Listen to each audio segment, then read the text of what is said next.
I regularly get asked how much content do I need for a course? What's the right amount of stuff to put in there? So this week let's talk about length, and not in that way.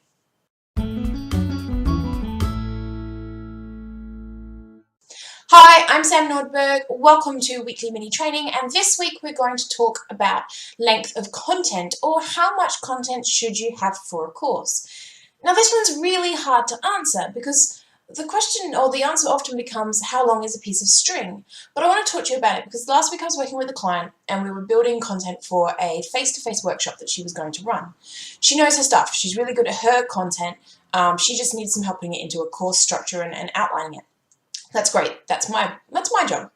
So I was working with her to build this content, and she got a list of the things she wanted to cover and some of the key points she wanted to talk about, and I went, awesome, that is a perfect one-day workshop. And she looked at me and went, what? She had assumed that the dot point she had was about 3 hours worth of content, maybe. I know that by the time you've got that content, you've got room for engagement, you've got room for activities, you've got a lunch break, you've got a morning tea break, you've got time for people to do what people do, you've got a solid day. A really good day's worth of content. This is the thing, and it's hard, and of course this changes if you're doing an online course. How much content should you have? Well, it entirely depends, but what I want you to really think about is how long will it take your students to absorb that information? Not just read it or not just look at it once, but actually learn it, actually engage with it.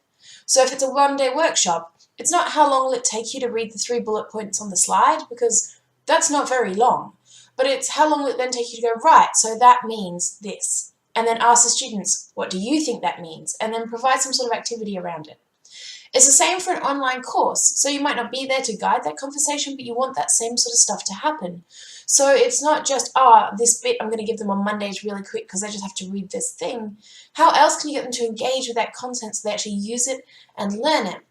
That one-page PDF is probably more than a 3-minute activity because you want them to download it, you want them to read it, you want them to actually do something with it, I'd assume, use it as a checklist or write on it or fill in the answers. And then what I'd really like to see you do is encourage them back to a group or a Q&A or a live session where they actually talk about it and use it and engage with it.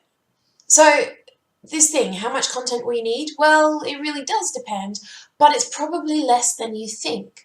I would much rather see you use little bits of content and get them to really learn and engage with it than have a huge amount of content that they never absorb.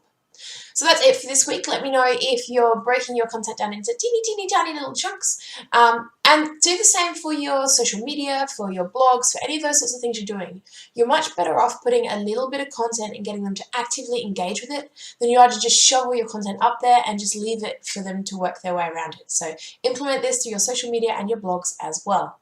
That's it for this week, and as always, I will see you in the next video.